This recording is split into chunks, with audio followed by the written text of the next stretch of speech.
Okay, Kirsten Morris. Kirsten Morris. Oh, so actually, this. Okay, let's do yes. Yeah. Okay, that's fantastic. We'll do the one with the hills of care and banks like Juana and Congress Red. Sounds good. Yeah.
Good afternoon, and welcome to Hearts Irish Connections 26, Sharpe Focus. Our Hearts happening here at Statesville's Sharpe House. You've been enjoying the music of Celtic Sessions. They've put together an inspired program of traditional Irish music along with some Celtic-inspired original tunes that they're going to continue to share with us throughout the afternoon. So one more round of applause for Celtic Sessions. My name is Randolph Lewis, and this is my wife, Abigail Jennings. Together we are excited to bring Hearts to you today here at Statesville's Sharpe House, a brand new Hearts affiliate. We're happy to be working with and supporting the Sharpe House. Hearts happenings, and you are at one right now if you just stumbled upon us, are monthly place-based programs designed to foster our shared sense of community by exploring what is right beneath our feet. We got our start at Huntersville's historic Cedar Grove and Hugh Torrance House and Store back in 2022 and have recently begun to take the Hearts show on the road as we are doing here today at the Sharpe House. Hearts stands for history, ecology, arts, reunion, trails, and store. And that is our formula for free community place-based programming on site at some of our region's most special places. Irish Connections is our theme today as we celebrate the many historical links between our local community and the Emerald Isle. We will explore the history and heritage of Statesville's Sharpe family and learn more about how they and many other Scots-Irish immigrants came to this region from our keynote speaker, Dr. Hugh Dussek. And in what has become an annual Hearts tradition, we are excited to welcome back the award-winning Connick School of Irish Dance. And we will spend a few eco-minutes with Erin and Abigail to learn more about some of our native plant species that are growing right here at the Sharpe House, and quite possibly at your house as well. Just under the tent where you came in, we've got refreshments available, including a variety of beverages, local artisan goods, and hand-baked treats made right here at the Sharpe House, along with more information about Hearts and our upcoming programs and historic preservation projects. And today we are going to give away one of those special artisan baked treats, a pound cake made with love by Keith Ryan from the Sharpe House. And to win that, all you need to do is guess the number of gold coins in the vase on the refreshment table. So be sure to visit the table and take a guess. Before intermission, we'll be announcing the winner of the pound cake at intermission. Much thanks to the Iredell Arts Council for awarding Hearts a grassroots grant that is helping make today's events possible. Next, we are going to hear some more great music from the Celtic Sessions, but let me take this opportunity to introduce the band. On vocals and guitar, we have Julian Charles, who also will play harmonica, bowron, and a variety of other folk instruments during the performance today. On guitar, fiddle, banjo, and hammered dulcimer, we have R.G. Absher, who also pens the group's original tunes. And finally, we have folk music specialist Naomi Orr, who plays the silver flute, Irish flute, penny whistle, Celtic harp, and bagpipes, although I don't believe we have the bagpipes here today. But we've got the harp, which we're excited about. All right. So, and did I mention that they were multi-instrumentalists? All right. Together, they are the Celtic Sessions, known for engaging performances blending ancient folk music with storytelling and original songwriting that draws on our region's Irish, Scottish, and English heritage. So let's turn it back over to them for some more authentic Irish music and maybe a few original tunes too. Julian, what have you got in store for us next? So we're going to begin with a couple of instrumental tunes for you, and the folks to either side of me here are the specialists right there with their instrumentation. RG has got hammer dulcimer, fiddle, banjo, and all kinds of other things that he brings along, and he will work through those as we go through the afternoon. And Naomi's got several flutes and the harp here, and I'll hand over to her to tell us a little bit about the Chanter's tune. Yes, this is a traditional tune called the Chanter's tune. The chanter is the part of the bagpipes that you play the notes on, and I guess, I don't know if the song was written for bagpipes, but I learned it on flute, so this is a mesmerizing tune called the Chanter's tune. All right, take it away, Celtic Sessions.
Thank you.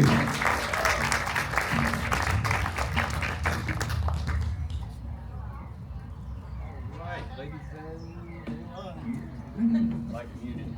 Oh, here you go.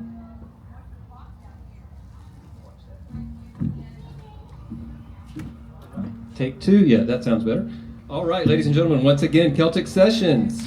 Thank you. All right, the E in Hearts stands for ecology. And next up, it's time for today's first Eco Minute, when we take a closer look at the local flora and fauna that make this region special. So please welcome Hearts resident ecologist Aaron Camp, along with Abigail, to tell us about a plant synonymous with St. Patrick's Day that you can find not only on the Emerald Isle, but also beneath at least some of your feet right now, probably. Ladies and gentlemen, Aaron and Abigail.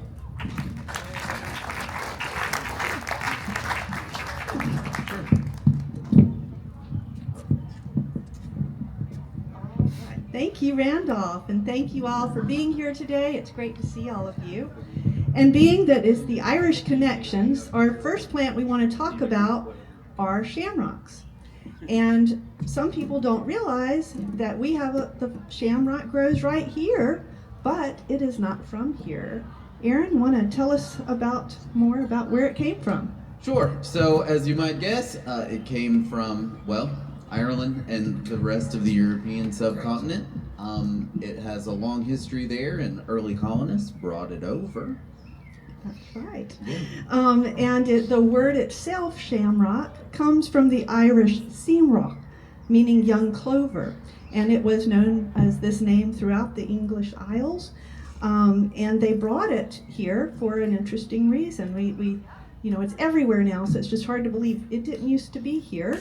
So tell us why did they bring the clover to North America? Okay, so we brought it over usually, for a number of different reasons. Soil stabilization when we were planting lawns, and primarily as a supplement to livestock feed. And also something else they brought along with them, honeybees. Right. Yeah, so it was a good pollinator source for the bees too, right? Right. Right. Mm-hmm. So now that we know it's here, it was used for centuries here as an important plant, even so much adding it to grass seed mixtures to help grass lawns grow until about the 1950s. And why did we take clover out of our grass seed, Aaron? Okay, well, I'll be happy to tell you. Tell me. So after World War II, we had a whole new industry here in America, and that was herbicides and pesticides. So unfortunately, due to marketing that still happens today, our beautiful white clover was reframed as the enemy to lawns, as a weed. And so we've got some unmarketing to do to get white clover back into the spotlight that it belongs in. So speaking of that, Aaron, can you tell us more about what are the benefits and why should we encourage white clover in our lawns? So white clover is a natural fertilizer. It is part of the pea family, and the pea family plants, they make their own nitrogen. A fun way to kind of remember, and I would encourage everybody, you guys, next time you see clover, go by and pick some up. Everybody kind of thinks of it just like a little white tuft, but it's actually made up of like 50 to 100 tiny little white flowers on it, and all those little flowers look like all of the pea family plant flowers. The easiest way to remember them, if you take your hands and you stick them together like this with your thumbs side by side, and then you kind of hold your hands like that, all pea family plants look like the way that my hands are facing you right now. They have these different parts, banner, wings, and this thing in the middle called a keel. And you've probably never noticed before when you've picked up a clover, but each of those tiny little flowers looks like this. So next time you get a chance, do that. So all pea family plants, they make their own nitrogen. Anybody know why we add nitrogen to our lawns? What's it do? Green. Makes it grow. Okay, you guys, what is the thing that makes plants green? Chlorophyll. And guess what is in the middle of the chlorophyll molecule? Nitrogen. There you go. Full story. Yes. Yeah. And I just want to end by saying, a lot of times we see in our grocery stores around this time of year, they're selling shamrocks. But do not be fooled. The shamrocks are really the white clover in our lawns. What they sell in the grocery store is oxalis. It is in the sorrel family. It is not a shamrock. So that today concludes our lesson to you on white clover. Thank you.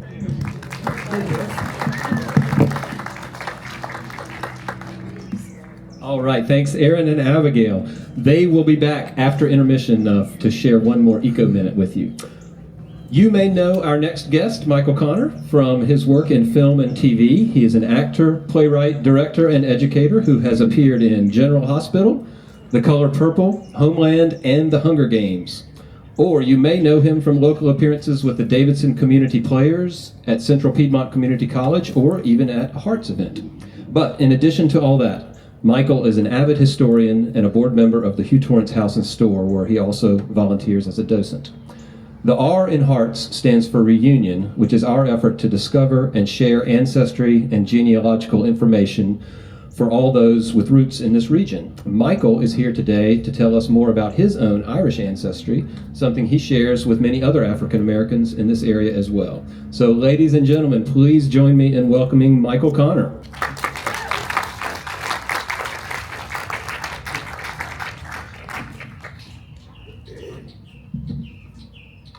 Okay.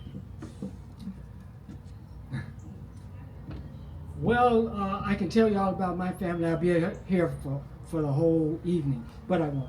I'll tell you a little bit of things. One out of 4 Americans have Irish ancestry. 38% of African Americans have Irish heritage. My great-grandfather father's name was Cyrus Connor. Cyrus Connor was in the Civil War. He was a major general.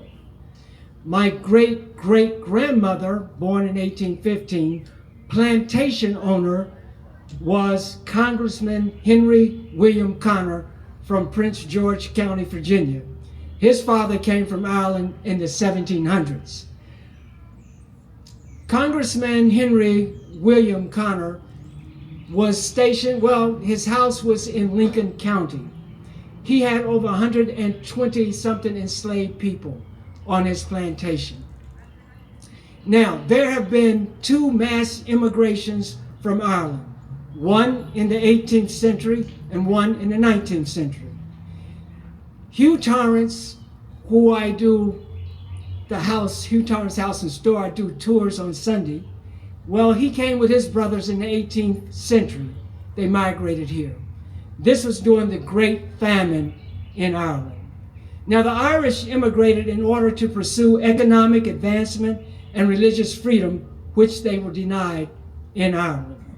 Now, in the 19th century, immigration freed slaves and Irish indentured servants found themselves living side by side in New York City and in New Orleans, largely due to their common poverty and availability of tenement slums. During this period, there was a cross-cultural engagement between the 2 castaways, particularly in music and dance. The Irish had clog dancing, and the Africans had juba. Today, most American form of dance known as tap is a result of the intersection between freed slaves with juba and Irish indentured servants with clogging. Now later, it was transformed into what we call the boogaloo.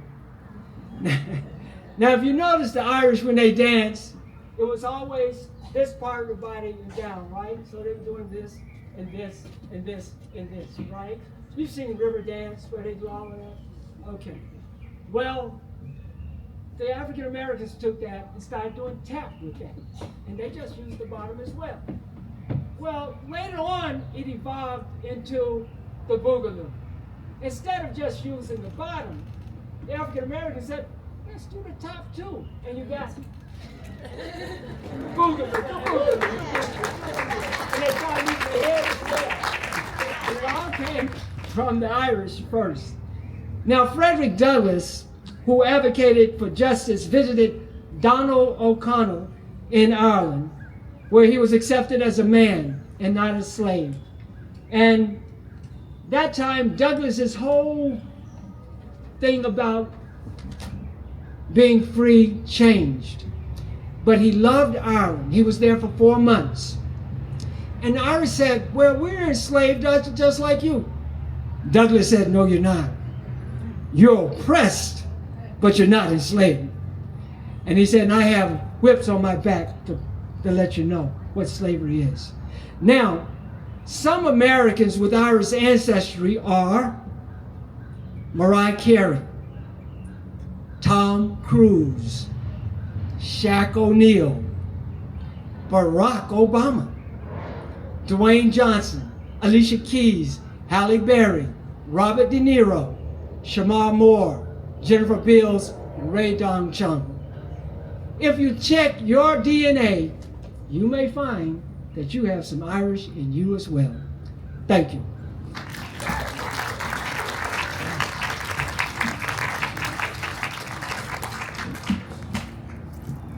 All right, thank you so much, Michael, for sharing that family history and that larger history as well. Now I would like to welcome back Celtic Sessions for another set of music. What have you guys got in store for us this time, Julian? Well, we're going to begin with a song that I wrote called On the Mountain. And this is kind of fun one to play here. It's a song about being in the great outdoors and kind of loving the mountains and the natural scenery. I wrote it in my head while I was cycle touring around Ireland, and we did my wife and I got on our bicycles and did like a 2-week cycle tour around Dingle and into Dublin and back again and out west. And it's such a beautiful country, and if you haven't gone, you need to go. That's all I can say. So I'm going to put on my harmonica here. Yes.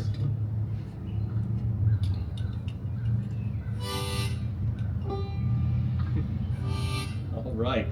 Ladies and gentlemen, Celtic Sessions. Thank you.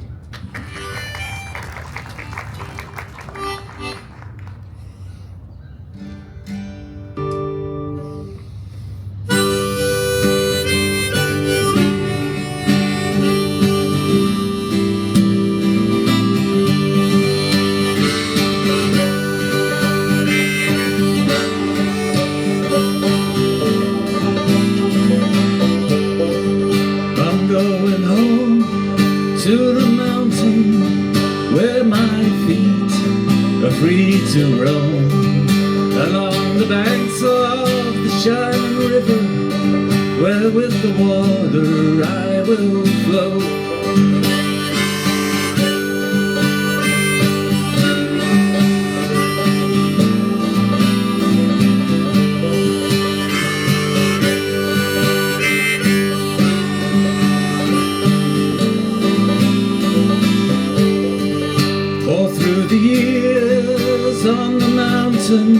With every step I mark the day.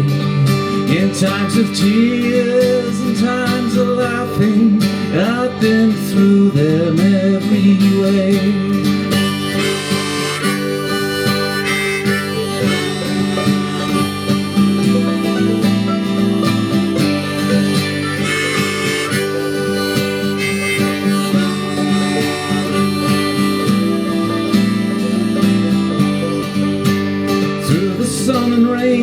Despite what some may say, I'm going anyway to climb some more. You know, a ship that sails only through safe water will never sail too far from shore. Break it down, RG.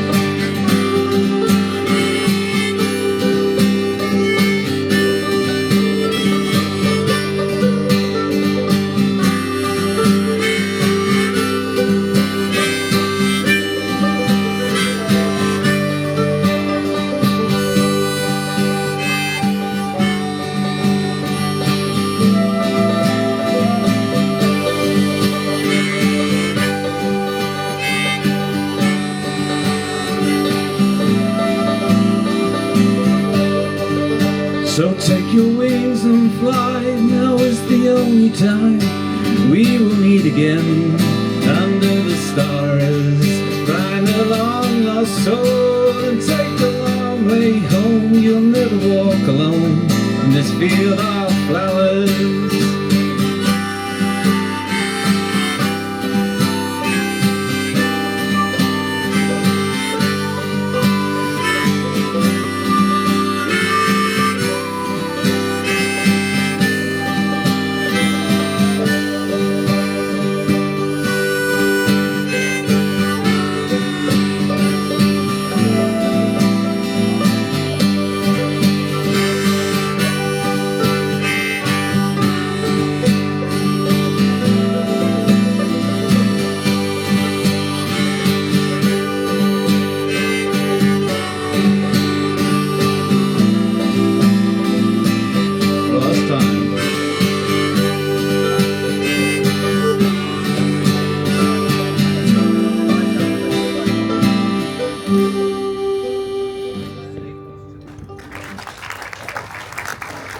Thank you very much. Thank you. And we're going to do one more. This is another Irish tune called "The Fields of Athenry." If you do go to Ireland, when you go to Ireland, you should go to the Fields of Athenry, which is a very wild and lonely feeling place. But the song's about the Fields of Athenry, and it tells a story of the time we just heard from a distinguished guest here, of immigration during the potato famine. And it tells the story of when times were so hard, how people would maybe have to steal a slice of bread or something and get arrested and sent off in a ship to Australia, to Botany Bay. It took nothing less than that to be imprisoned and taken away. And this tune is important, I think, today, because back in the era then, immigrants were welcomed on the shores of America. Here's a silver coin. Welcome to the United States of America. And I think that's such a big contrast in the ways that some people would like to take us. So it's a song about acceptance. It's a song about America being such a beautiful mix of culture and different people.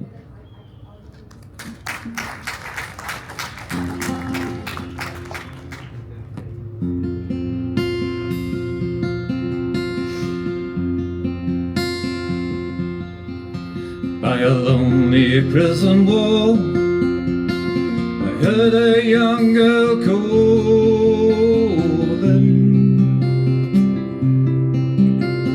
Michael, they are taking you away,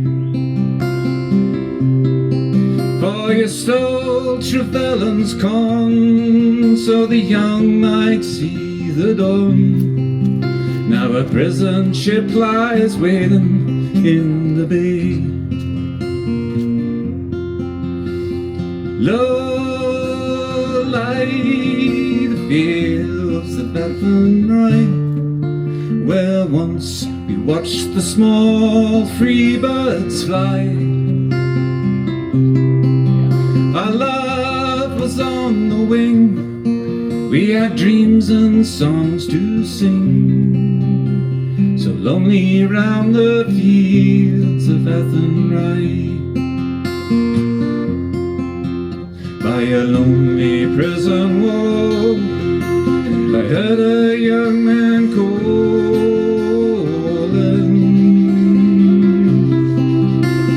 Nothing matters, Mary, when you're free. Against the famine and the crown, they rebelled, they ran me down. Now you must live your life in dignity.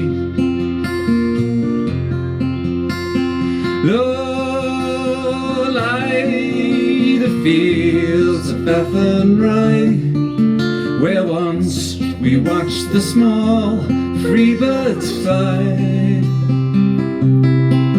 Our love was on the wing, we had dreams and songs to sing. so lonely round the fields of Athenry.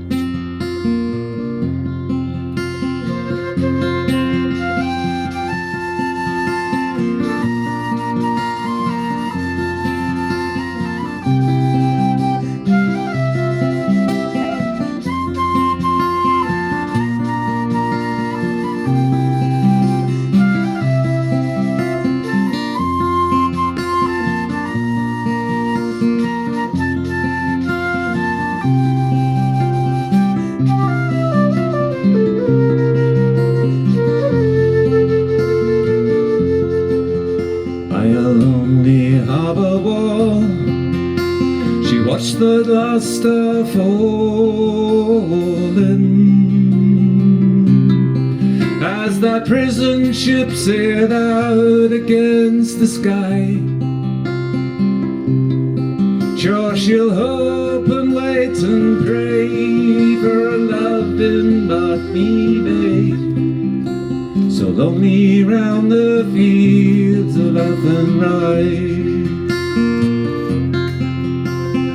Lord, light the fields of Athenry, where once we watched the small free birds fly. Our love was on the wing, we had dreams and songs to sing, so lonely round the fields of Athenry. So lonely round the fields of Athenry. So lonely round the fields of Athenry.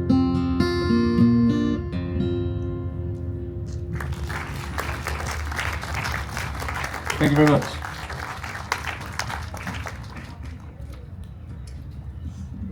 All right, once again, Celtic Sessions, and they are going to be with us all afternoon, providing some more authentic Irish music along with some original tunes as well. But next, we are excited to welcome to the stage the Connick School of Irish Dance, and we're going to transition the stage now to give them a little bit more room. The Connick School was founded in 1994 by Sandra Connick to pass on the rich cultural foundation of Irish dance in the greater Charlotte area. And since then, the Connick School has grown from a small local studio to a renowned institution known for its exceptional training programs and vibrant community. And to tell us more about their performance today, please welcome Amelia.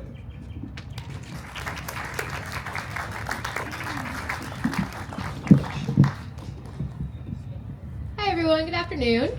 Happy St. Patrick's Day. We're the Connick School. We have a bunch of different levels of dancers for you guys today. We're going to have a couple tunes for you now and then a couple tunes for you in a little bit after the intermission. So we hope you enjoy. The first one is actually has a little bit of audience participation. Girls, do you want to come up and help me teach? This one, the first tune's called Sweets of May, or in Irish it's Evenes na Beltane.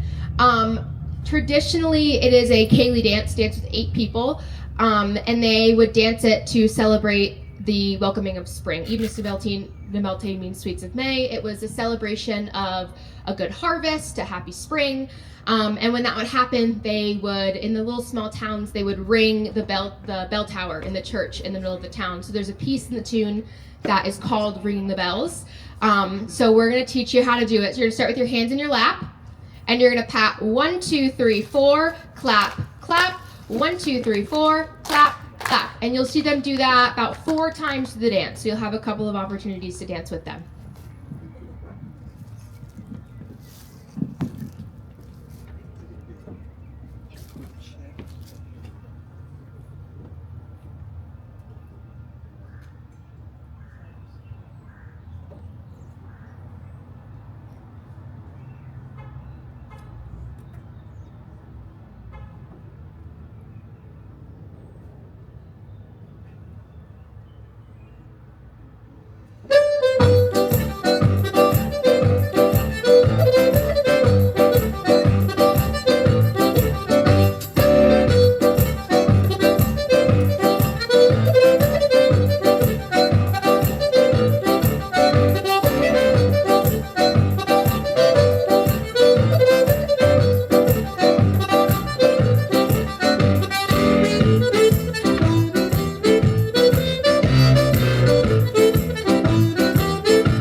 Okay, the next dance we have for you guys is called a treble reel. In Irish dance, there are a few different tunes. You have your reel, your light jig, slip jig, single jig, and hornpipe, and treble jig. So there's quite a few.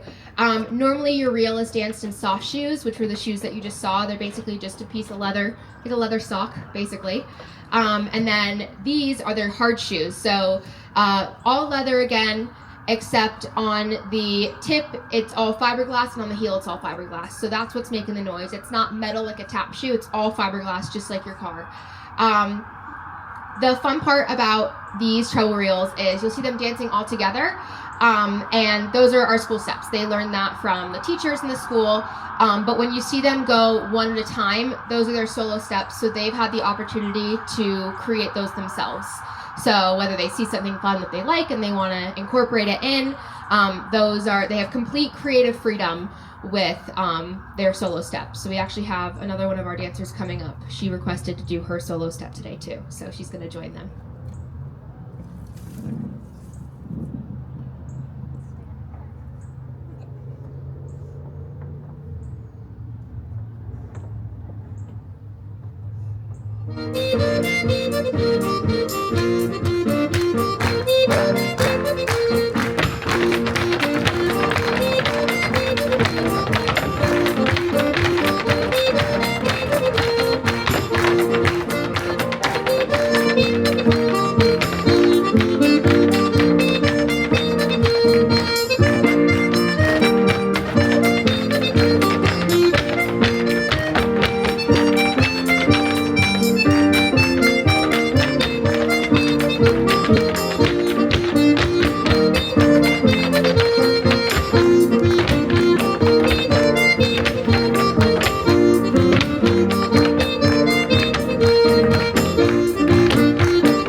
The next two dances we have for you are both called two hands. So in Irish dance, your Cayley dances, which are your teams, they're called 2 hands, 3 hands, 4 hands, 6 hands, 8 hands. You even have 16 hand. And you would think a 2 hand would be one person. You're wrong.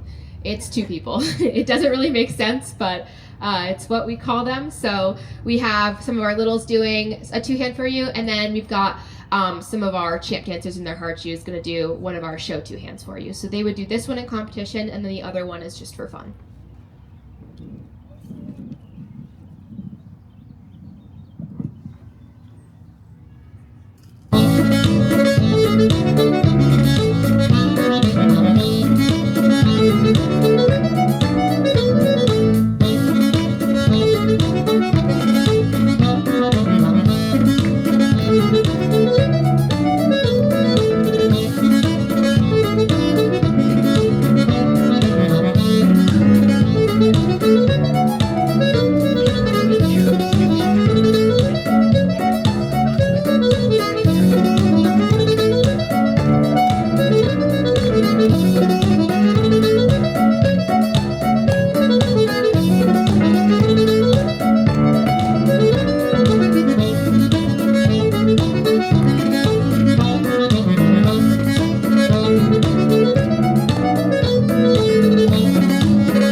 stroll down the old long walk of a day. I met a little girl and we stopped to talk on a fine soft day. And I asked your friend, what's a fella to do?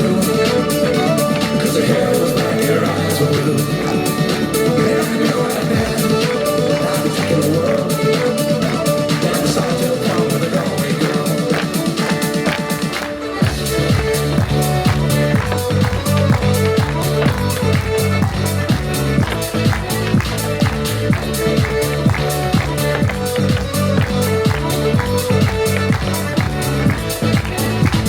Halfway there when the rain came down on the day she asked me up to her flat downtown on a fine soft day. And I asked you, friend, what's a fella to do? Cause her hair was black and her eyes were blue. So I took her hand and I gave her a twirl, and I lost my heart to a Galway girl.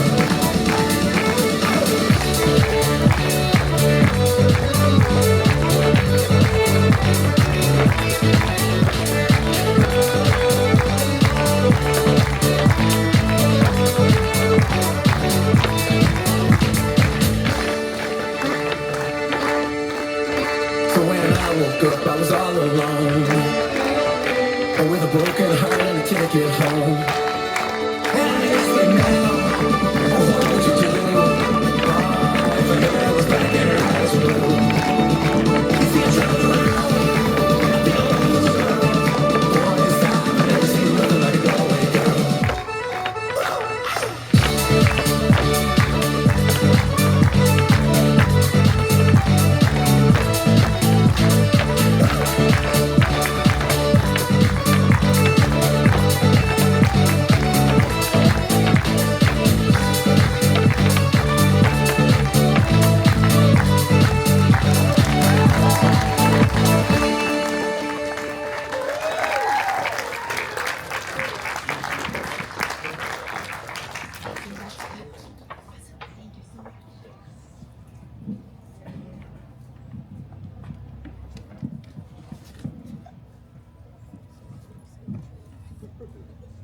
All right, ladies and gentlemen, once again, that was the Connick School of Irish Dance. They will be back after intermission for one more set of authentic Irish dance, so stay tuned for that. A few announcements and news to share before we break for intermission. I'd like to take this opportunity to thank our sponsors for today's event, starting with the Iredell Arts Council, once again, for making that grant available to Hearts that is helping to make today's event possible. Also, Lake Norman Realty, Elk Haven Herbals, which is the company of Aaron Camp, our resident ecologist, so check that out online.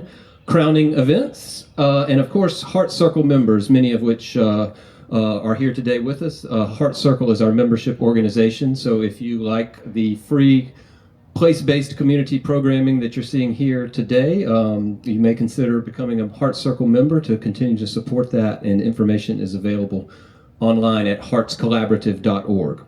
I'd also like to thank our volunteers today, Nicole, Rob, Gray, and Sophia, and also our Hearts staffers, Lauren and Cameron. A special thanks today to G.L. Wilson Construction Company for all the fantastic work they are doing to preserve and maintain this beautiful and important structure. And as well, a special thanks to Keith Ryan of the Sharpe House for all of his assistance in making today possible. And if he's around, I'd like to bring Keith up to the mic for just a moment to tell you about some upcoming Easter festivities here at the Sharpe House and beyond. So, ladies and gentlemen, please welcome to the stage Keith Ryan. I've never needed a microphone in my life. My mother was not proud of that, but here it is. Ladies and gentlemen, thank you so much from my heart and from our staff and volunteers and our footmen for being here today and showing your support, supporting Hearts Collaborative and what they do. It is like a miracle that has opened before us here at the Sharpe House, and thank you for being here and helping be a part of this. Okay, applause for yourselves. As Randolph said, we've got events coming up. We're very excited to have a full calendar that is beginning to grow each week as we work on the Sharpe House and work with Hearts Collaborative. This coming a week from today, we have our annual Easter tea and egg hunt. So, unfortunately, grown-ups, it does not apply to you for the egg hunt, but do bring your children and come have tea with us and entertain the children with tea, and then come out and we'll have an egg hunt right here where we are today. May the 2nd, we have our annual Mother's Day tea. That's where you're going to bring your mom or your beloved, and you're going to come and bring them, or you're going to buy them tickets and send them here, okay? And we're going to celebrate them that day on Saturday, May 2nd. It is the Saturday before the Mother's Day weekend because we know people are going to travel and go see their moms and grandmothers in other places. So we want to make sure you have the opportunity to be here. Check out Hearts Collaborative, the website, look up the Sharpe House. You'll see that we've added tea and stories, tea and tours. Those are things that are going to center around the house, which is going to be for this coming year a work in progress. So please excuse the mess when you come up and see it. I'm excited for you to see what's already taking place. And I'm going to stop now because I could go on and on and on. But a big round of applause and a big thank you, please, for Abigail and Randolph and what they do. All right, much thanks, Keith. We have almost arrived at intermission, so hang in there. Just wanted to mention that just under the tent, we have refreshments available, including a variety of beverages, local artisan goods, and hand-baked treats made right here at the Sharpe House. And remember, one of those, one of Keith's famous pound cakes is going to go to the person whose guess is the closest as far as how many gold coins are in that that glass vase up there. So be sure to visit the refreshment table for that. Also there you will find more information about Hearts and upcoming programs and historic preservation projects. Restrooms are available inside the Sharpe House, and the Sharpe House will be open for tours after today's program. When we return from intermission, of course, we will have our keynote speaker, Dr. Hugh Dussek, which we're looking forward to, and immediately when we return, we'll be announcing the winner of the pound cake, so be sure to take your guests during intermission. So enjoy intermission, and we'll see you back here at, let's say, about 5 or 10 minutes after 3. All right, see you then. Lake Norman Realty, Blue Harbor Bank, Elk Haven Herbals, Crowning Events, and of course our Hearts Circle members, many of which are here with us today. So thanks all. And now I think we promised to announce the winner of the pound cake. And that information I don't have, but fortunately Abigail does. And she is on her way up to the stage right now. So we're about to find out the lucky person who guessed the number of gold coins, or got the closest anyway. And all right. Here we go. Take it away, Abigail.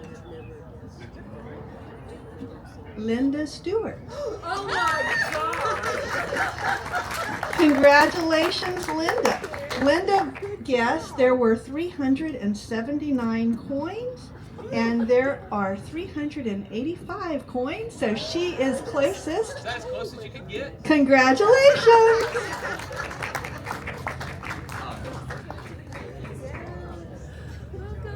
All right, congratulations, Linda.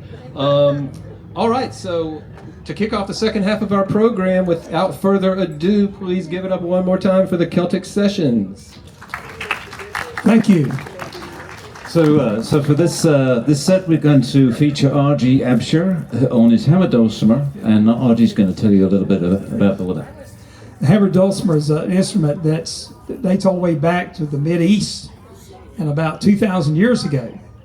And it found its way by way of the Roman Empire. The instrument apparently came to the British Isles around 800 AD, is thought. And then later it came to America and showed up in cities like Savannah, Georgia, and Philadelphia, PA, and found in places where there were areas where they had parlors, and it became known as a parlor instrument. It's got lots of strings on it. This one's got 66 on it, so they're pure joy when they get out of tune, believe me. But getting them back, fortunately with today's electronic tuners, they're easy to get them back in tune. And I'm going to play a medley of tunes. This first one is the Flowers of Edinburgh and Temperance Reel. That Flowers of Edinburgh is a tune that shows up in both Scotland and Ireland and America. And they even play it today. Some people play it in bluegrass settings here in America with bluegrass instruments. And the other one, Temperance Reels, it's an old drinking song, so those will go good in Irish format, I think. Flowers of Edinburgh and Temperance Reel.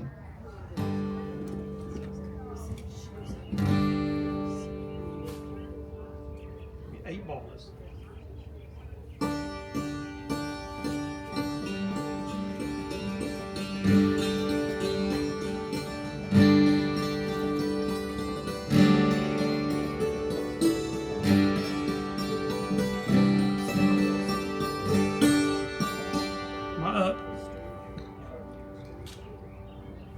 Pardon me, but do a little quick sound check on me.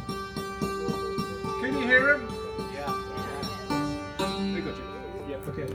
Yeah, I've got signal coming out of this. I can bump it up a little bit. There we go. Thank you, sir. Yeah.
Thank you.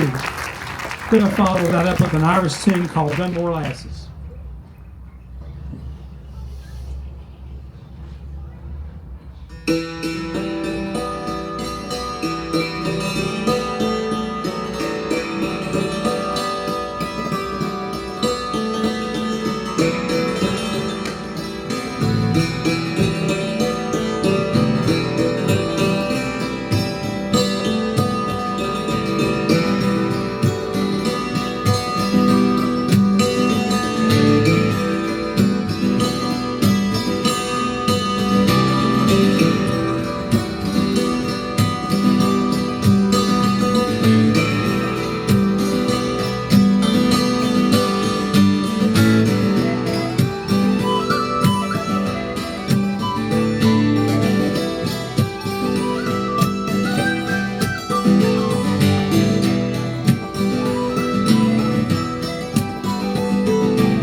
RG Abshur on the Hamad Olsamar. All right, the Celtic Sessions. And stay tuned, they've got one more set of music to take us out after our keynote speaker, Dr. Hugh Dussek, who will be taking the stage momentarily. But first, we've got one more performance from the Connick School of Irish Dance. So once again, please welcome Amelia to tell us more.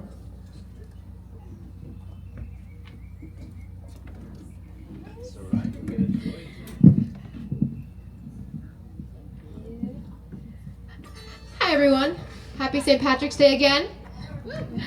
We're going to start with a dance called the Three Tunes. This one consists of 3 tunes, very simple as the name goes. The first tune you're going to hear is going to be a light jig, the second tune is a reel, and the third tune is a hornpipe. So you're going to hear all sorts of tunes through this one.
Tell me, Ma, when I go home, the boys won't leave the girls alone. They pull my hair, they stole my coat. Well, that's alright till I go home. She is handsome, she is brave. She is the belle of Belfast Day. She is a cotton one to grave. That will just run her for the shade. Tell me, Ma, when I go home, the boys won't leave the girls alone. They pull my hair, they stole my coat. Well, that's alright till I go home. She is handsome, she is brave. She is the belle of Belfast Day. She is a cotton one to grave. That will just run her for the shade. You're a sassy messer, I'm a boys are fighting for.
This next song that we have for you is one of my favorites. This one's actually called St. Patrick's Day. Everything you've seen us dance so far, all the steps are proprietary to our school. So no other schools in the area, in the world, are going to know these exact steps. But St. Patrick's Day is a little bit different. Every Irish dancer all around the world is going to learn this dance exactly the same way. It's the same, done to the same tune. So you could take dancers from the US, Canada, Mexico, Ireland, Asia. You could take them from all over, put them in a room and play this tune, and they're gonna dance this song pretty much exactly the same way. And it's been done this way for about 300 years now. So it's very traditional and very near and dear to all Irish dancers' hearts. I actually was at a nursing home, like an assisted living center, this year, and I had the same story last year, and we played this song, and there was this old man sitting in a wheelchair, and his feet started moving, and we realized he was dancing St. Patrick's Day. He was doing the steps. So we always joke that us dancers, like, you're gonna put us in a home one day, and we're gonna have dancers come in, and, you know, it's gonna awake something, but it happens. You hear this so much through the seasons that, you know, it never comes out of your bones.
We've got one last dance for you guys today. We really appreciate you having us out.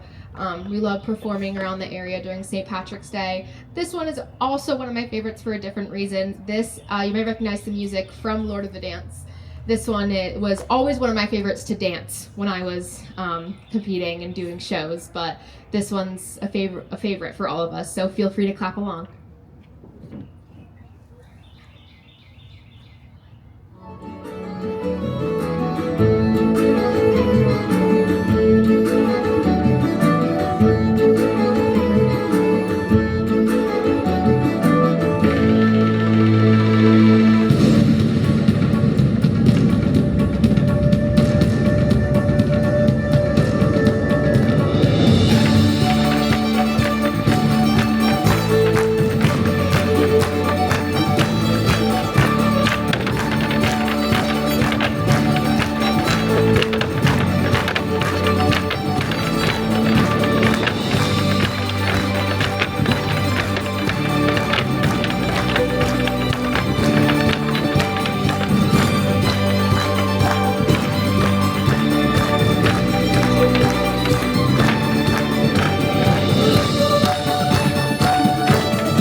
right, ladies and gentlemen, the Connick School.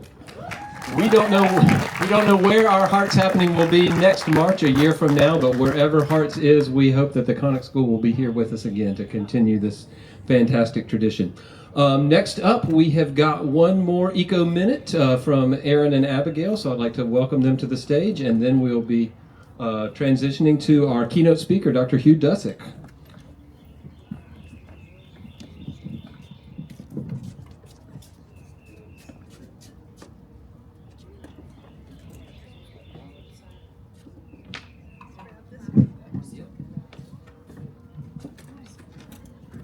There we go. All right. Thank you. And thank you so much, dancers. That was fantastic. Statesville has a street. It's called Mulberry Street. A lot of towns have a street called Mulberry Street. And this is because there used to be a lot more mulberries around.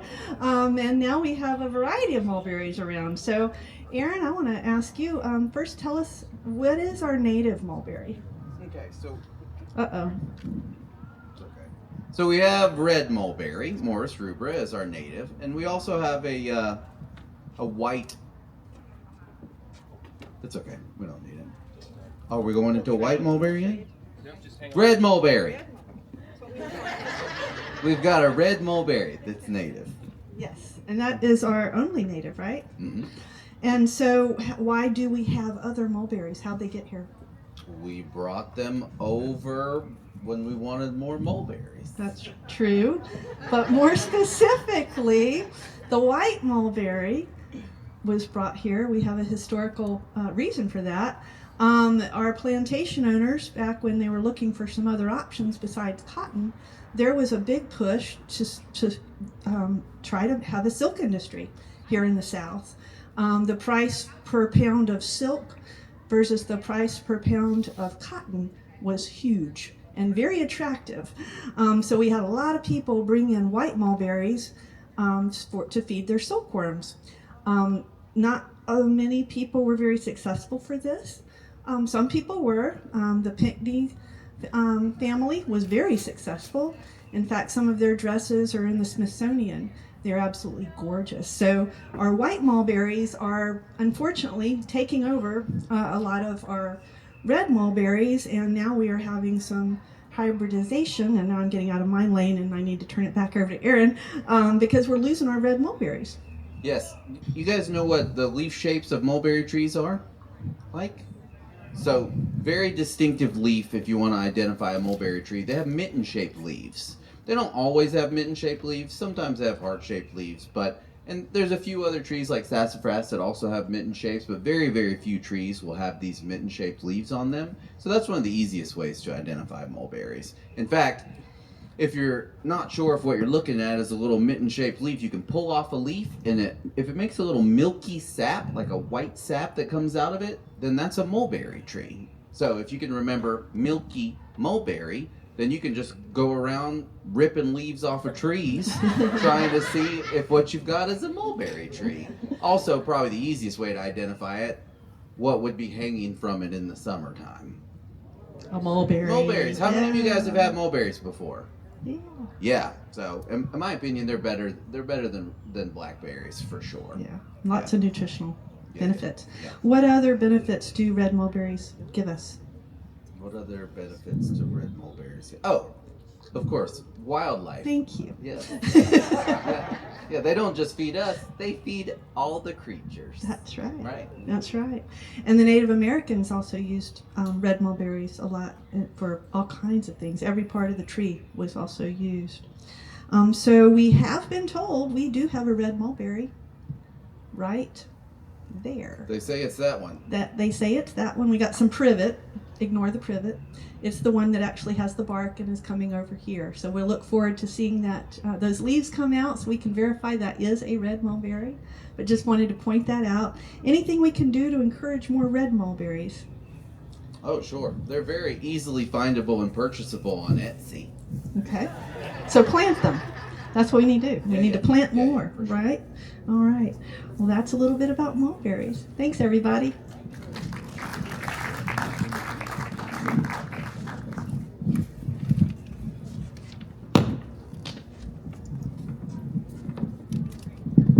All right, thanks, Aaron and Abigail. Now, ladies and gentlemen, it's the moment you've been waiting for. Our keynote speaker, Dr. Hugh Dussek. Dr. Dussek is a beloved professor of history at Central Piedmont Community College in Charlotte. He earned his MA at the University of the State of New York and his PhD from Union Institute and University. You may know him from the Charlotte Museum of History, where he's a favorite colonial expert. And Dr. Dussek was the guest speaker for our very first Irish Connections event, where he told the story of Scots-Irish immigrant Hugh Torrance and his family who settled in Mecklenburg County. We are delighted today to welcome him to Iredell County and the Sharpe House to tell us more about Iredell County's Irish connections, including the Sharpe family. And if time allows, following his presentation, he will answer your questions as well. So without further ado, it is my pleasure to introduce the man who puts the Tory in history, Dr. Hugh Dussek. Front and center.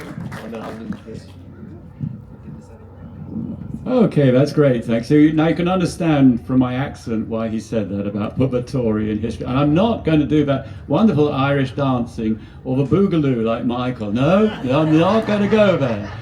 But what we'll do is just spend about maybe 20 minutes or so talking about the history of the Scots-Irish and other people who came to this area, and a bit about the Sharpe family, and also about what happened during the Revolutionary War. And there'll be a bit of time for questions and answers at the end. So let's go, shall we? Okay, so let's go back to about 1660, when Carolina was founded, and then you had North Carolina and South Carolina. There's a lot of people in North Carolina. It was a very multi-ethnic world, was North Carolina back in the colonial era. You had, first of all, you have the Native Americans who were here, the tribes of the Native Americans. Then you had the Quakers moving into the north of North Carolina. You had English people moving south from Virginia. You had Highland Scots, they're from the Highlands of Scotland, the kilt-wearing folks. Those folks were in the central part of North Carolina. And then you also had many African Americans who were here in North Carolina, many of whom were enslaved. And then you had the Scots-Irish and Germans. Yes, so this was a sort of multi-ethnic world going on here in North Carolina. And so first of all, Germans, they were encouraged to come into North Carolina and the American colonies by Queen Anne. Okay, and so they have one story, but the story we really want to look at is the Scots-Irish. And by the way, it should really be Scots-Irish rather than Scotch-Irish. Scotch, I have been told, is a kind of drink. Okay, yeah, so that's just to make that point there. Scots-Irish. So who are the Scots-Irish? Well, first of all, they're not really Irish in the sense of Catholic Irish from the south, and they're not Highland Scots either. So who are they? Well, they're kind of in between. They're the folks between Highland Scotland and Lowland area. They're the Lowland Scots, between Highland Scotland and England. The Lowland Scots in the 17th century, 200,000 or so moved to the north of Ireland. Actually, for your purpose, I'm going the wrong way. So they moved to the north of Ireland, which wasn't very far, just a hop, skip and a jump. And they settled there, encouraged by the king. He wanted loyal Protestant folks in the north of Ireland. And they got there and they had practiced their linen industry, and they did fairly well, but there was ups and downs. And they had suddenly a new opportunity in the 18th century to go to America, and some 200,000 again in several great waves traveled across the Atlantic, coming in through Pennsylvania and settling in, well, Pennsylvania, Maryland, the middle colonies, and they moved out to the back country, the frontier of the American colonies, and then down, well, what is now Interstate 81, okay, down through the Shenandoah Valley, down into the back country. We call it the back country of the Carolinas. And these were the Scots-Irish. Very entrepreneurial, very determined, very adventurous, very belligerent, ready to fight at the drop of a hat. Scots-Irish. But it sort of disappear into the fabric of America. They sort of become America, which is, you know, where are the Scots-Irish? We know the Highland Scots, we know the Irish, but the Scots-Irish? Well, the Sharpe family, we have a lovely house here. The Sharpe family, the person who actually came here was William Sharpe, or Billy Sharpe, and his father was actually Scottish. His mother probably was Scots-Irish, and they were in Maryland, in Cecil County, Maryland, and then they came down with this great migration of Scots-Irish and Germans in the mid-18th century. They came down to this area here, and first of all down to sort of the frontiers of Mecklenburg County and Rowan County, as it was, Iredell County was then, and he got a license to practice law, did Billy Sharpe, and by the way, he changed his name. He was originally, the Sharpes originally were S-H-A-R-P, and he changed it to S-H-A-R-P-E. And I don't know why. I don't know. We can make up some sort of reason why, if you like. But he moved here and got a license to practice law, and then moved up to this area here. He was very interested. He became a member of the Fourth Creek Presbyterian Church. The Presbyterian churches were very important. When you go in the house for the tour afterwards, you'll see a map that he made of the Fourth Creek Presbyterian Church of 196 families, and you see all these circles. They were working out how can we make some more congregations. So you'll see that when you go in the house. You'll look for the map with the circles on it, and you'll say, oh yeah, that's what he was talking about. So that's Billy Sharpe, and then, well, we're going to see he's going to get involved in the revolution. He's a magistrate, involved in politics and involved in land speculation. So typical sort of thing of a leader of the backcountry. Okay, well, let's go to the American Revolution. Ready to go? Okay, let's do it. But before we go there, we've got to talk about another war called the French and Indian War, 1754 to 1763. I hope you know the dates. It'll be on the test. Don't worry. And the French and Indian War was a struggle between the British, my lot, and the French about who's going to run the world. And didn't go very well for us at the beginning of the war, the British, but then eventually we defeated the French significantly at the Battle of Quebec in 1759, and there was all troubles all up and down the frontier between the British and the French. The troubles were more up north in the sort of what is now Pittsburgh area, but there was a local connection. Does anybody know what the local connection here with Statesville and the French and Indian War is? Anybody know? Fort Dobbs. That's right, very good. Anybody been to Fort Dobbs? Oh, okay, yeah, that's right. That was built during the French and Indian War about 1759, named after Arthur Dobbs, the British governor.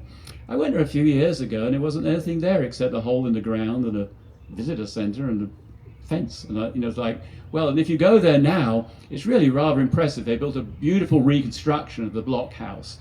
There wasn't a lot of trouble here. I think it was attacked once by the Cherokee in 1760, but that was about it. But you can go and see that, Fort Dobbs, yep, not very far away from here. Well, the reason I'm talking about this war is we won the war, but it cost us a lot of money. £122 million the debt went up to, which sounds rather a lot, doesn't it? We need some taxes. We need some taxes. That's what we're going to do. We're not asking you to pay the debt. No, we just would like to ask you to cover the cost of running the empire and sorting out trouble here. So keeping a force going here in America. Well, we tried taxing the American colonists, but they got really rather upset about this. The Stamp Act of 1765. Now that didn't work out. You had to buy a little stamp to put on your papers or diplomas or playing cards, and the Americans just rebelled against that. They didn't like that, and we caved. We repealed that. We tried other ways to tax the American. We're doing all this from London, and the Americans got really used to doing things by themselves. They didn't want to have these taxes from London anymore. Thank you very much. So we've got a great plan. Great plan. We're going to ship tea from the East India Company. Got lots of masses of surplus of tea. We'll ship it to America with a little bit of tax money, and the Americans will get great tea at a great price which is way cheaper than anything else they can smuggle in from the West Indies. So, you know where that's going to end up? Thank you very much. The Boston Tea Party of 17... By the way, that's not just a few tea bags they're chucking in the harbour there. No, it's cases of tea. It's worth a lot of money. And so that's, we didn't figure on Samuel Adams and the Committee of Correspondence and the Sons of Liberty, and we didn't figure on that. And we're very upset. We passed the coercive acts requiring some repayment for that. The Americans call them the intolerable acts. By the way, here in Rowan County, Billy Sharpe was involved with something called the Rowan Resolves, which were found much, much later and were passed in 1774, protesting what the British were doing up there in Boston and protesting about the taxes. They were still declaring themselves loyal to the Crown, but they were protesting, as many communities did in that period of time. Well, okay, so that's the taxes not working out. Okay, so we're going to send in the troops, send in the fleet. We just defeated the French, after all. Come on, what a bunch of colonists going to do? It'll all be over by Christmas. We always go into wars thinking like that, don't we? It's like, okay, it'll all be over, and we get stuck.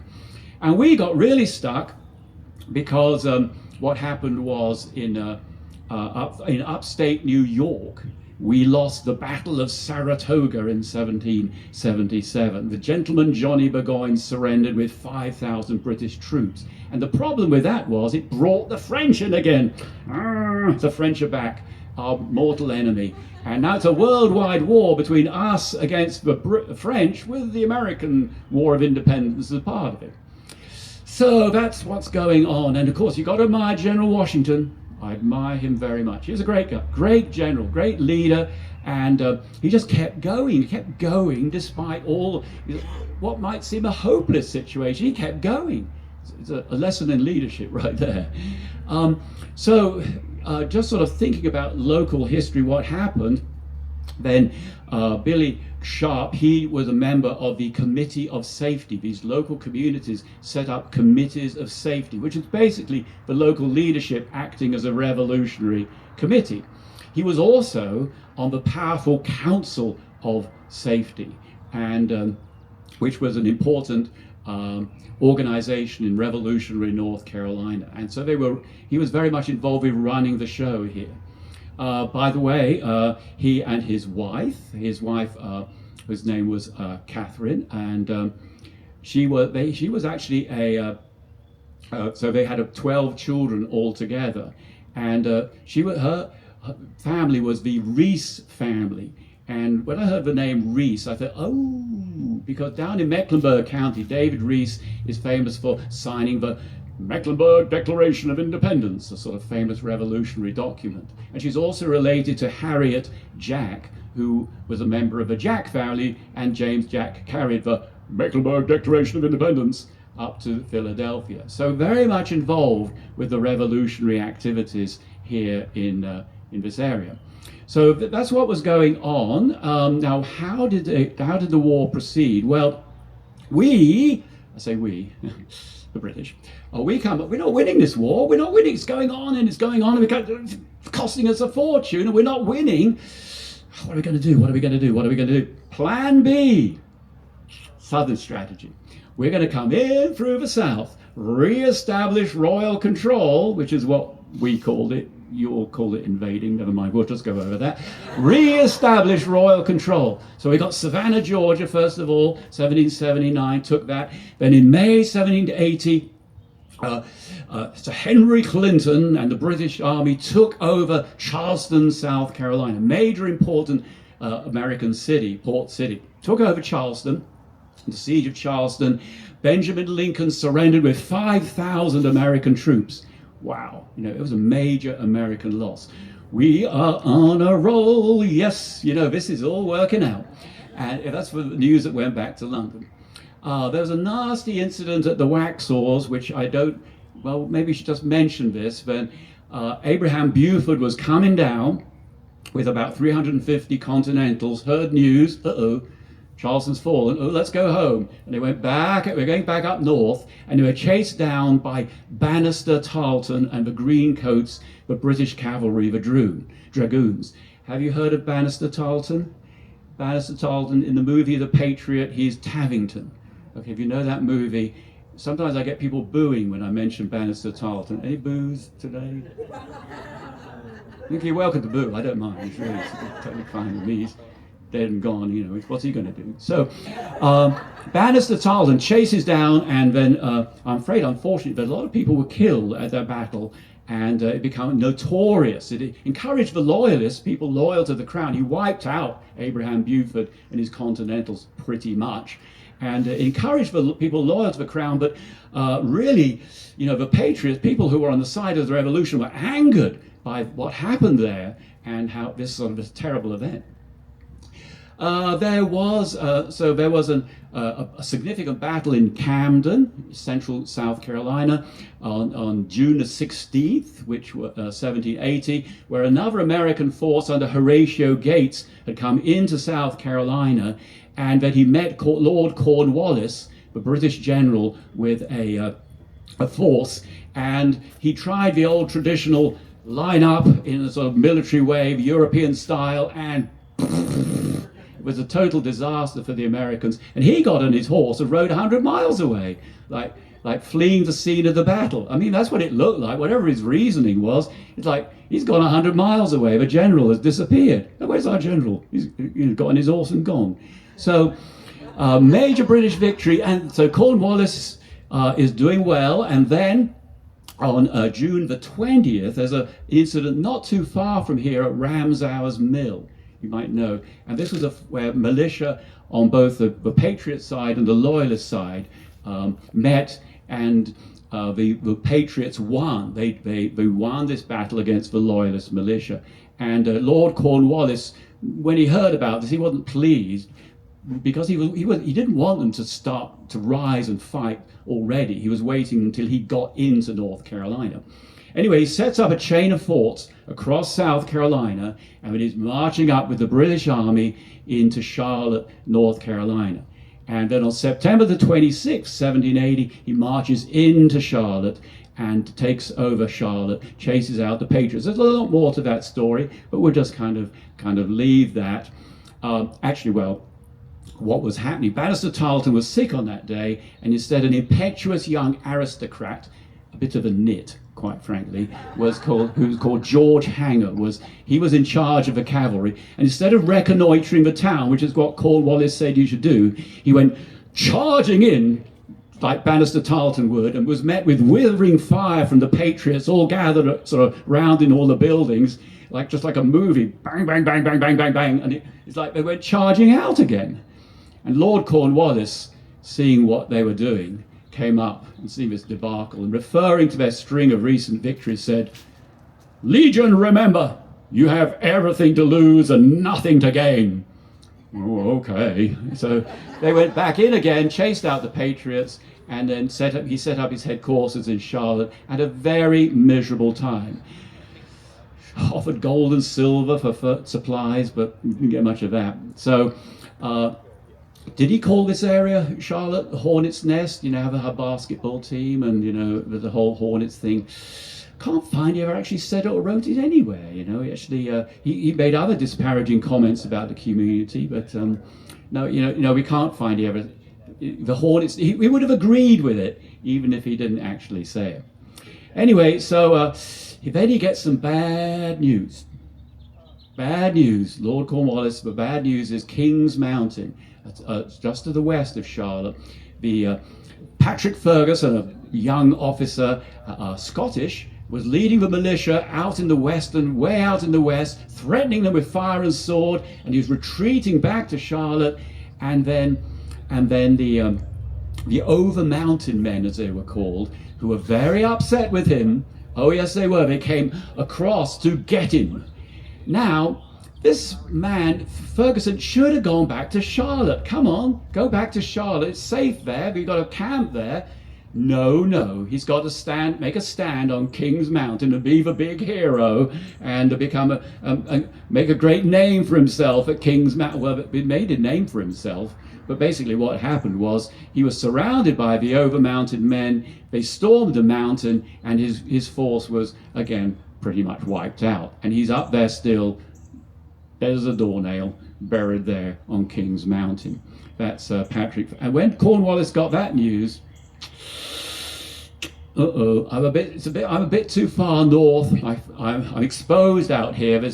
I better retreat south. He went down to Winnsboro, South Carolina, and then the British officer changes over. The American officer changes from Horatio Gates, hapless Horatio, the guy who ran away, to Nathaniel Greene, the fighting Quaker, who was a very effective general. We fight, we get beat, we rise and fight again. He was a great guy.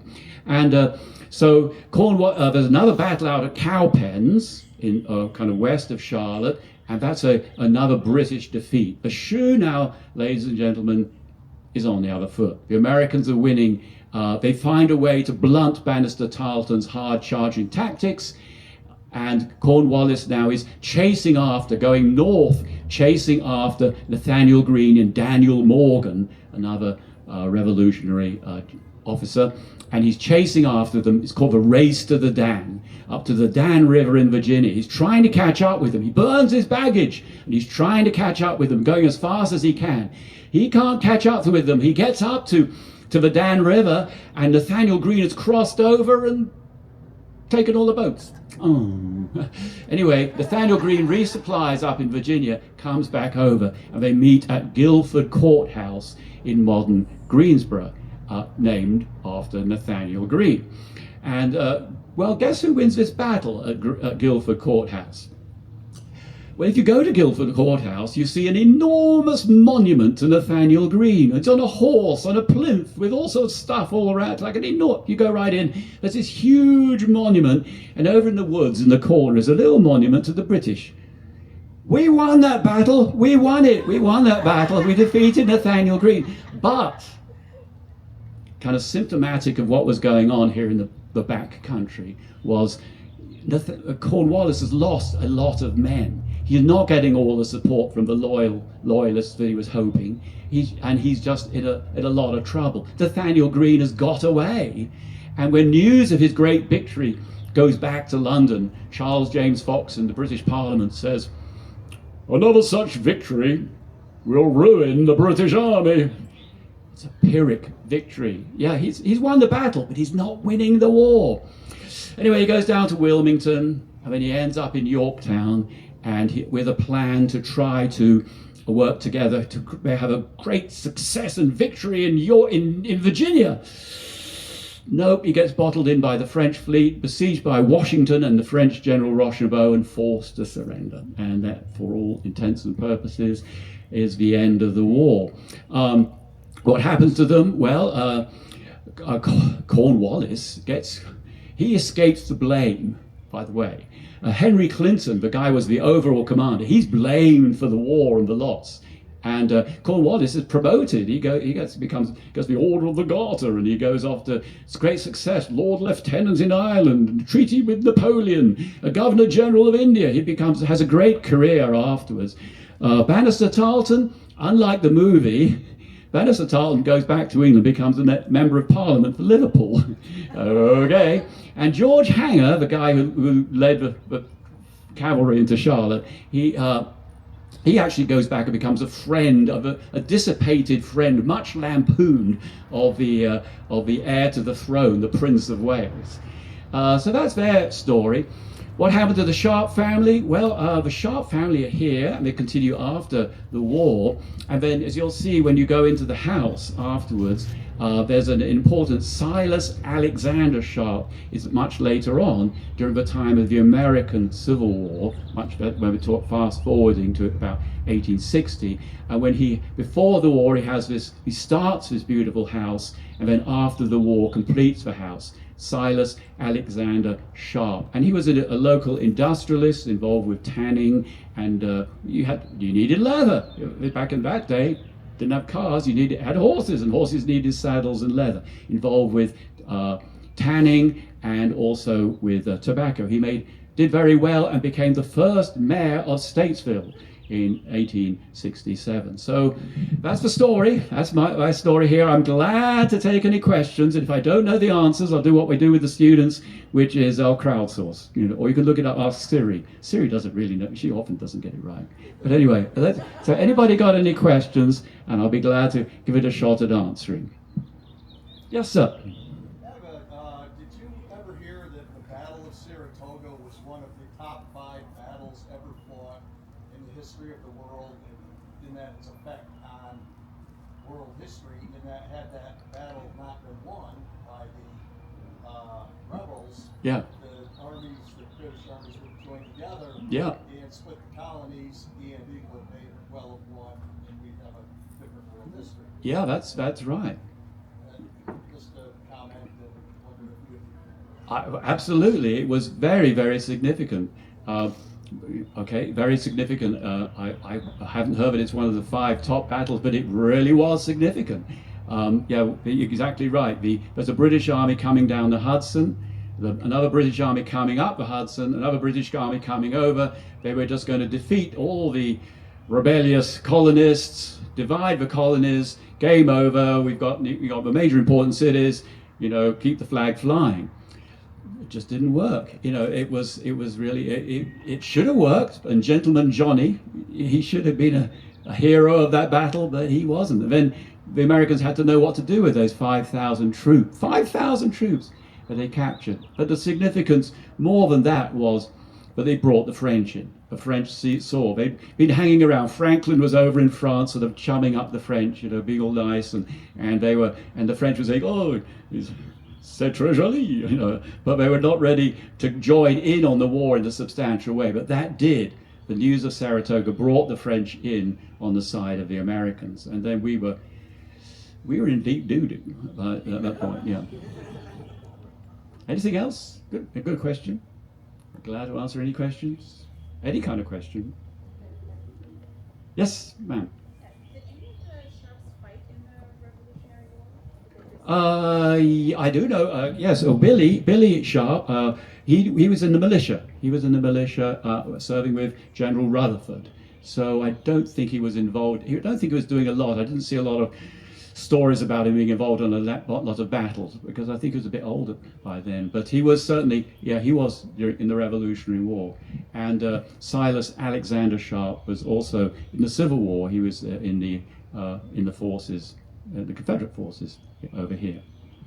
Yeah. Can you explain the battles that took place in Kings Mountain? Can I explain it? Yes. Sure, I'll go back to that again. Kings Mountain, so that was on October the 7th, 1780. And so again, what would happen there was Patrick Ferguson, this Scotsman, was leading the militia. He'd been given the appointment by Sir Henry to round up the militia, get the loyalist militia, and he was bringing them back. He'd been out there on the frontier, annoying the colonists on the frontier, these so-called, well, not so-called, but these over-mountain men. He'd been annoying them, angering them by threatening them with fire and sword. And they were going, and he was retreating back to Charlotte. Now, he blamed it all on sort of bad weather, bad roads, but I think he determined to take a stand on Kings Mountain because it sounds so great. It was actually named after a local farmer. But Kings Mountain, a great victory on Kings Mountain. It would sound really good in the dispatches going back to London. So he stops there. He fails to take adequate defense. He's really confident. Cornwallis writes letters to him. Are you sure this is all right? You can come back. And he says, no, I'm fine. It's all going to be fine. Or, paraphrasing. And then, but he sets up there on this low mountain. It's not really a mountain, it's more of a hill. He sets up there. He just doesn't prepare adequate defenses at all. He thinks he's totally overconfident, and the over mountain men and others have come all the way across. They surround the mountain, storm it, it's a hill, storm it, and Patrick Ferguson dies up there, sort of rallying his troops. It didn't help, but he was wearing a very bright sort of checkered duster and blowing a silver whistle. Hello, obvious, you know, pretty obvious who the commander is. Let's shoot him. So they did, and he's dead up there on the mountain with one of his mistresses, buried up there in a grave with a cairn right there. And afterwards, remembering what had happened at the Waxhaws, where the Bannister Tarleton had killed a lot of people, Tarleton's Quarter was an expression meaning that a lot of people were killed up there at King's Mountain after the Over Mountain men had won their victory. And that was the significance of the battle. Was it caused Cornwallis to lose faith in what he was doing right now, being in North Carolina. His western flank is exposed, and down in the south there's Francis Marion, the swamp fox, and there's a whole lot of trouble going on out there. So he thinks, I better just move back for now. But many at the time thought this was not, you shouldn't be really chasing about all the countryside all the time after Nathaniel. Focus on Charleston, keep Charleston, and all of this going. You're just losing the war because you're losing so many men, and the militia, the loyalist militia, are getting more and more depressed about the whole idea of joining with the British. Originally there were about 2/5 of the population was still loyal to the crown, but this number was dwindling because the British weren't winning, and if we'd been winning more things, it might have gone the other way, but it didn't. Okay, good question. King's Mountain. Yeah, we have time for one more question. One more question. Thank you. Right. We got one right here. All right. Oh, yes, sir. A few weeks ago, I was at the Battle of Moores Creek. Oh, and yes. I understand that there was a larger amount of Scots-Irish there than any part of the country. What are your thoughts on that? Moores Creek Bridge, Battle 1775 was that was right there on the coast. And if you've ever you were there. And if you ever go down there, it's a real swampy place. Like, it's just a swamp. And there's a bridge. And this was an effort by the British governor, Josiah Martin, he was hoping that the British fleet was going to show up and the Highland Scots were going to come out. And they rallied the Highland Scots. Flora MacDonald led the Highland Scots, and they brought a whole contingent down to Moores Creek Bridge. Well, a lot went wrong with this plan. One was the British fleet didn't show up. Okay. Second was, didn't have GPS or emails then. And another thing was the Highland Scots, when they got to the bridge, those patriots, you had to cross the bridge. The patriots had taken up the planks, greased the rest of the bridge, and these Highland Scots with their broadswords were kind of trying to get across I am doing the dancing after all. They were trying to get across the bridge, and they were being fired at by the patriots and just sort of being killed. So they kind of stopped, and they went away and went back home, and they didn't do very much for the rest of the Revolutionary War. So that was Moores Creek Bridge, the Battle of Moores Creek Bridge. Okay, I'll be around for just a little bit in case there's something else. Thank you, everybody. It looks like there's more music. All right, yes, join me in thanking Dr. Hugh Dussek with a huge round of applause. Thank you so much. All right, we have got a little bit more music from Celtic Sessions to take us out as we are winding down. Be sure to explore the Sharpe House, open until 5 o'clock. And one thing I'd like to draw your attention to is I believe on this first, or in this set, if not the absolute first number, RG is going to be featuring a historic instrument, a banjo that has a special connection to the Sharpe House, well over 100 years old. I will let RG tell you a little bit more about that. Fantastic.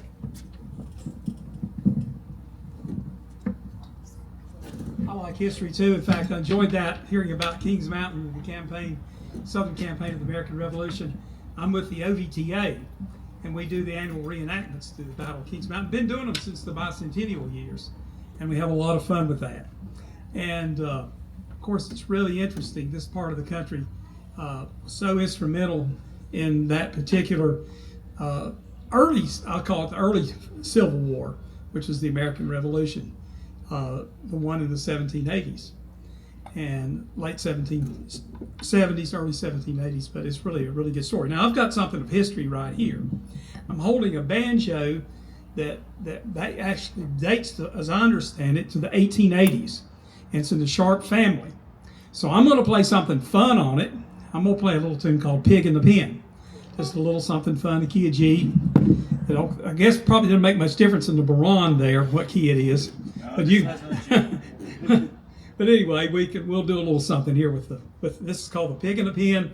And it's a little bit of this heirloom banjo. Take a look at it. It's actually got an animal hide head on it, which is kind of interesting. Almost like a drum there. But it was tuned up and played pretty good. I tried it a little bit earlier. But here we go with a little bit of Pig in the Pen.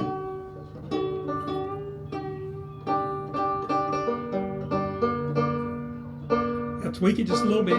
You know, after all, this is a banjo.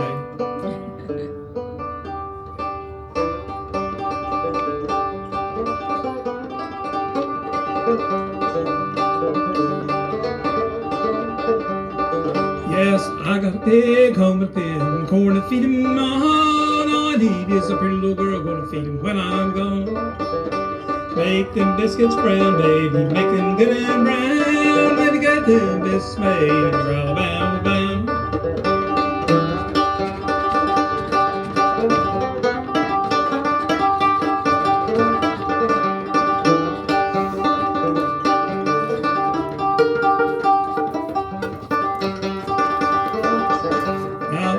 Pig home with pen, corn to feed him. All I need is a pretty little girl gonna feed him when I'm gone. There you go. The Sharpe banjo. It's kind of haunting to think about the time and places that the banjo has been in the past and the history it represents here. But what a wonderful, I wanted to say something very positive about our experiences in being down here at the Sharpe House. You do feel history come alive. And just like the presentation we heard right there, very real history happened right here. And the Carolinas were strong in helping the forming of the nation. And a lot of our descendants, as people with the Scots-Irish roots, were people that framed and shaped the circumstances that led us to today. So glad to be a part of that. And we'll continue on as we wrap up the show this afternoon. Thank you. Here's another strange little instrument. This is a tin whistle or a penny whistle, and it's got 6 holes on the front, no thumb hole. And these used to be a dozen for a penny, and they were used in Irish music. And this is what leprechauns play when you hear them in movie soundtracks. And accompanying Naomi on the whistle, I'm going to be playing the baron. Pronounced different ways across Ireland. Baron or boron is a common way. It's very similar to the Native American drum, but it has a crossbar in the middle, so you can create different tones with the drum. Whoops. So I'm going to be playing this, and we're going to be doing a couple of jigs for you.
just going to grab my guitar here.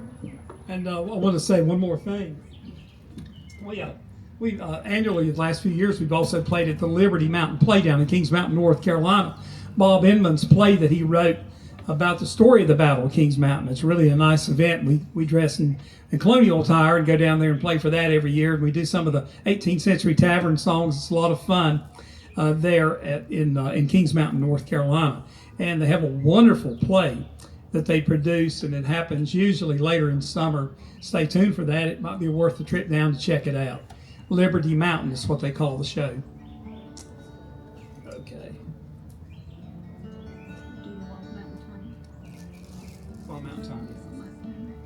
We're going to do a traditional song called Wild Mountain Time. If you know the words to it, go ahead and help sing. Sing along with us, yes. Yes.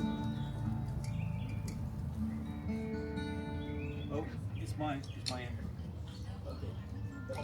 We're the Celtic Sessions. We are on Facebook, so you can look and see where we'll be next.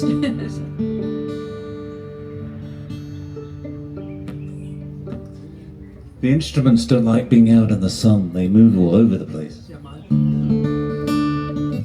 Okay.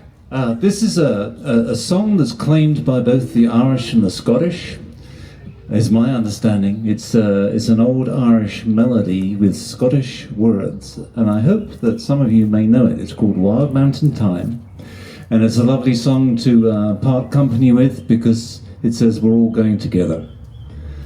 So if you know the words, please join in.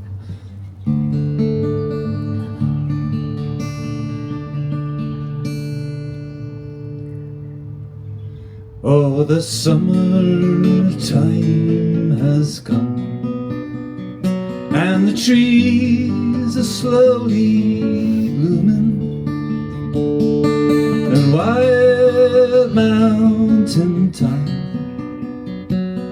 grows around the blooming heather. Will you go, lassie, go? And we'll all go together to pluck Wild Mountain Time all around the blooming heather. Will you go, lassie, go? I will build my love hour near yon pouring crystal fountain, and on it I will pile all the flowers of the mountain. Will you go, lassie, go? And we'll all go together to pluck Wild Mountain Time all around the blooming heather. Will you go, lassie, go?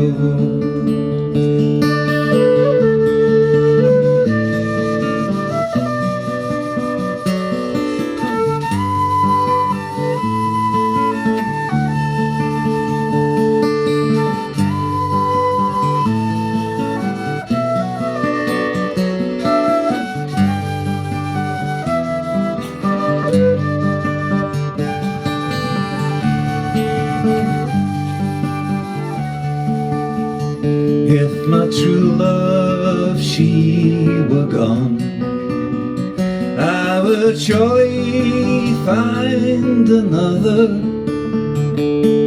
where Wild Mountain Time grows around the blooming heather.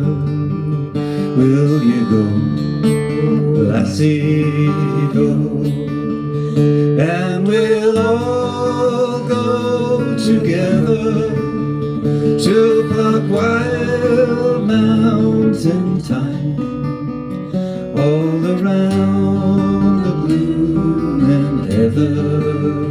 Will you go, lassie, go? And we'll all go together to up white mountain thyme, all around the blooming heather. Will you go, lassie, go?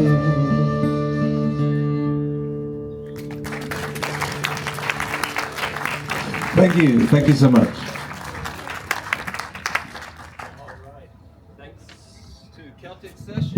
And thanks so much to you all for being here and joining us at this Hearts Happening, and we hope to see you at a Hearts Happening somewhere soon. So enjoy the Sharpe House, open until 5 o'clock, and we'll see you soon. Thank you very much.